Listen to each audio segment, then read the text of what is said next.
दोस्तों, आज YouTube पे हमारा अनुराग अग्रवाल इंस्टीट्यूट का टॉपिक है विच party you like and why.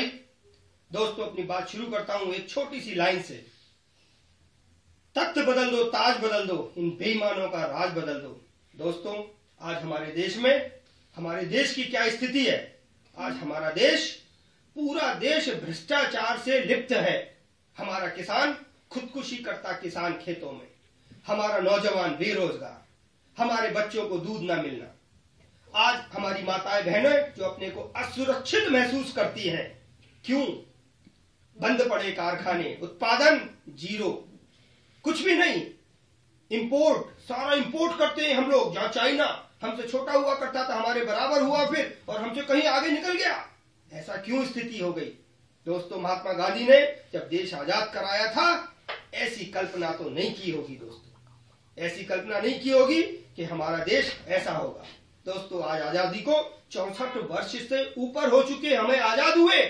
आज हमारे पास बिजली का उत्पादन नहीं है। आज हमारे पास इतना किसान अन्न उपजाते हैं, इतनी रॉ मटेरियल पैदा करते हैं, लेकिन उनको सही कीमत नहीं मिल रही। दोस्तों, ये है हमारे देश की स्थिति। मैं आपको बताता हूं मेरा प्यारा देश कैसा हो सकता है या कैसा होना चाहिए। दोस्तों, हमारा देश होना चाहिए जहां चौड़ी चौड़ी रोडें हों, चौड़ी चौड़ी सड़कें हों। गुजरात में जाके देखिए, मैं आपको मॉडल प्रस्तुत कर रहा हूं और हकीकत प्रस्तुत कर रहा हूं। कोई कवि की कल्पना नहीं है, कवि की कल्पना नहीं है। दोस्तों, हकीकत बयान करता हूं। ऐसा देश हमें चाहिए। आपको भी लगेगा कि हाँ, ऐसा देश चाहिए। दोस्तों, चौड़ी चौड़ी सड़कें, छोटे छोटे गांवों की तरफ जाती हुई रोड्स, कोई भी कारखाना वहां पे है, सब चालू है कारखाना, 24 घंटे बिजली उपलब्ध है और पानी उपलब्ध है। दोस्तों, वहां का शहर है अहमदाबाद शहर।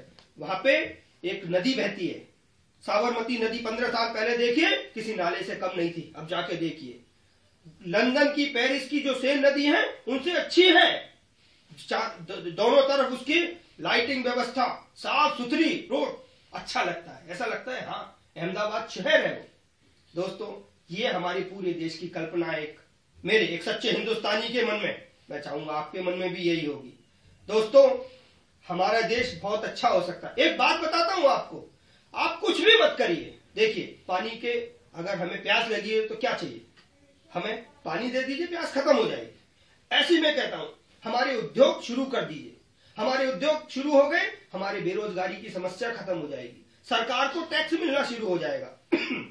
हमारे किसानों को उनके रॉ मटेरियल की सही कीमत मिलनी शुरू हो जाएगी। हम लोग एक्सपोर्ट कर सकते हैं, फॉरेन करेंसी डॉलर हमारे देश में आएगा, कीमतें नीचे हो जाएंगी।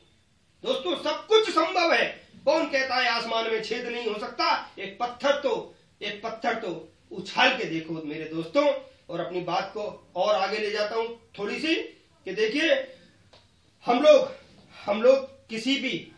अपने यहाँ किसी भी चीज से कम नहीं है। हमारे यहाँ सब कुछ उपलब्ध है। हमारे पास रॉ मटेरियल है, हमारे पास मैन पावर है, हमारे पास बुद्धि है, विवेक है। आज जो हमारा यूएस है, अगर यूएस के कंप्यूटर पे से हिंदुस्तानी उंगली हट गई तो मैं कहने में हिचक नहीं है कि पूरा यूएस बंद हो जाएगा। आज हाँ, अगर वहां के कंप्यूटर पे उंगली है तो हिंदुस्तानी की उंगली है, मतलब वहां के दिमाग जो लगा हुआ है वो दिमाग हिंदुस्तानी दिमाग लगा हुआ है। दोस्तों, मैं आपको फिर कहता हूं, आप भाजपा को लाइए। मैं दो पार्टियों की, पूरे देश में दो पार्टियों की मैं वकालत करता हूं कि एक पक्ष होना चाहिए, एक सशक्त विपक्ष होना चाहिए, ताकि पक्ष जो सरकार में है वो सत्ता के मद में पागल नहीं हो जाए। उसको कोई रोकने वाला होना चाहिए, विपक्ष होना चाहिए। और मैं आपको याद दिलाता हूं अपनी वाणी को, इस वाक्य से विराम देता हूं कि इतिहास न तुमको माफ करेगा, याद रहे। इतिहास न तुमको माफ करेगा, याद रहे। पीढ़ियां तुम्हारी करनी पर पछताएंगी। सूरज की लाली में कालिख पुत जाएगी। सदियों में क्या फिर ऐसी घड़ियां आएंगी। इसलिए समय के सैलाबों को मत रोको।